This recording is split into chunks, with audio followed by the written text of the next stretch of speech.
What's going on, everyone? Climate Data Report here with the Saturday morning weather update. We have our storm system that's exiting off the east coast of the U.S. We have another storm system that is up here in the North Plains and entering the Midwest, which will provide snow, some which will be heavy today. And there are blizzard warnings up for portions of North Dakota and western Minnesota. This is the same system that is going to become a major nor'easter in the northeast U.S. So stay tuned. You want to hear the latest information on that. Taking a look at the west coast, as you can see, we still have our river of moisture that is coming on the coast in California. Today will not be as bad as yesterday, but there will still be some heavy periods of rain at times and even some higher elevation snow up in the mountains. Taking a look at the National Hazards Map, as you can see, there's still flood watches up for the western region in California. Up in the northern plains, blizzard warnings are in effect for portions of North Dakota, Minnesota, and even now portions of North Montana. A blizzard warning has been added there. 6 to 10 inches of snow is expected, with isolated amounts up to 12 inches. Winter weather advisories in effect for the lower Hudson Valley and portions of northeastern Pennsylvania. That should expire in the next several hours as the system is going to exit off the coast today. It's just a slight risk of enhanced rainfall in the mountains of California today and portions of northern California, surrounded by a marginal risk. There's also a slight risk of enhanced rainfall in portions of Arkansas, Tennessee, and northern Mississippi today. Taking a look at the storm threat for today.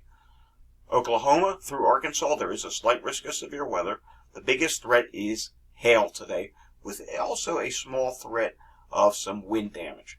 Taking a look at the Day 2 outlook shows a bigger risk from Louisiana through Mississippi, Alabama, southern Georgia, and portions of the Florida Panhandle. All modes of severe weather are possible. Tornado is up to 5%. I'm not terribly concerned about tornadoes tomorrow, but there could be 1 or 2 tornadoes. Taking a look at the wind probabilities, that's up to 15%. And there's also a hatched area for hail. That could ultimately end up being the biggest threat tomorrow, from the Florida Panhandle back through portions of Louisiana.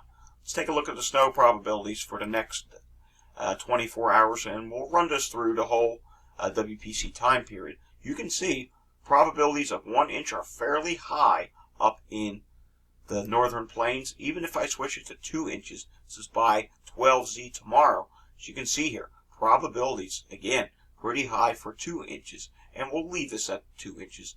As you go to 18Z Sunday, that starts to push more east. As you get to Monday, it's still, by tomorrow night into Monday, it's still high probabilities. But at that point, it is switching over to the Great Lakes. And as we move on here, eventually, in the Monday, it's going to start shifting in from Pennsylvania, central Pennsylvania, on up into portions of New England.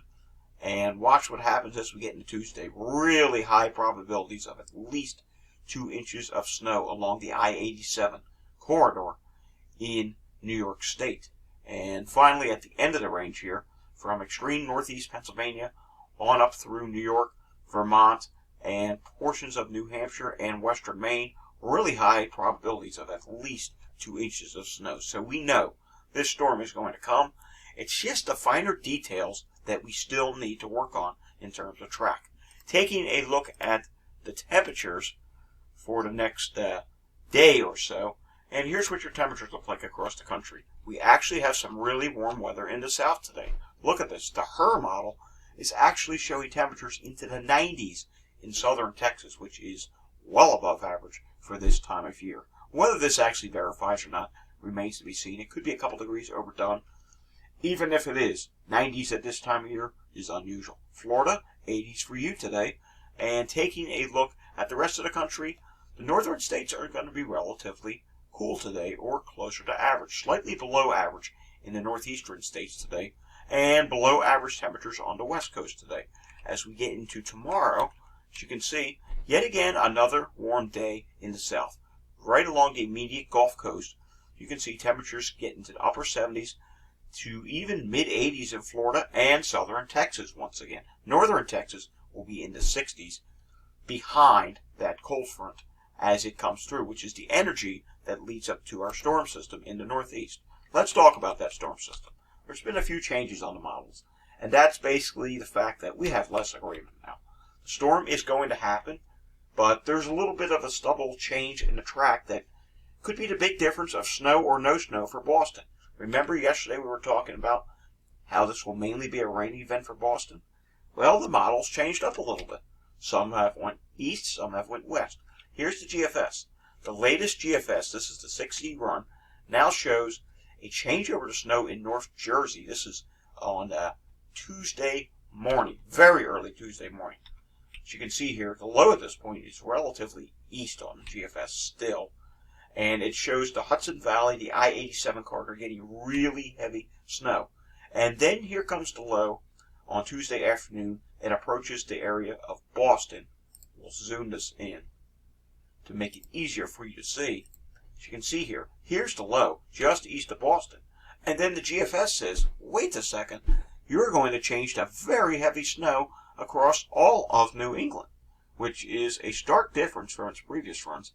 And remember, it had that convective feedback. Here's yesterday at 18Z, then 0Z. But look, it lost that feedback issue and shows one consolidated low being just off of Cape Cod.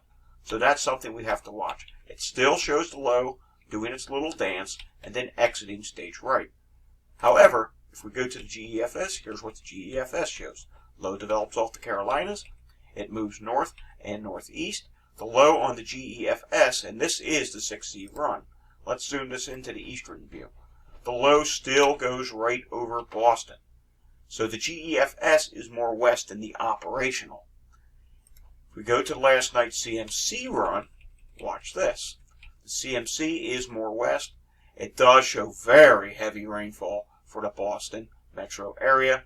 Heavy rainfall for New York City, but you don't have to go too far north to get into heavy snow north of NYC. And it does eventually change to snow in Boston. So you would get a couple inches of snow on the Canadian run. But again, it is not the GFS. The most extreme solution, which we're not going to show here, is the NAM model. It has the storm more south. It has just north of NYC and just west of NYC getting feet of snow. We are disregarding the NAM. It is the only model that is that far west. Here's the European, and we're going to show two runs of the European. Here's the 0Z from last night, which shows the storm being more east. And watch what happens here. Boston, you do get into heavy snow on the European. You also have a little mixing issue as well. It shows a 972 low going just southeast of Boston over Cape Cod. However, the 6Z run that just came in a little bit ago, and I don't have a preset map for it, but here's what it shows. Watch where the low goes. We're going to switch this one to the northeast view. The low comes up. It's a low impact for eastern Pennsylvania and New Jersey. However, I will say, no matter what happens, from D.C. on northward, Tuesday is going to be a very windy day. Watch where the low goes on this new run of the European. The low now tracks inland, actually turns northwest, goes over Boston, and almost west of Boston a little bit, before it exits southeast and back east again, and the 6Z Euro only goes out to 90 hours. So we have a track problem to sort out here. The models have shifted between 25 to, say, 30 or 40 miles east and west. That is the big difference as to whether or not Boston is going to change over to heavy snow at any point in this system. Will it track over Boston, or will it track just east of Boston? The one thing that is set in stone, well, actually two things. There's going to be a strong storm, and there's going to be strong winds with this storm that bring in coastal flooding to the coast and strong beach erosion, high tide.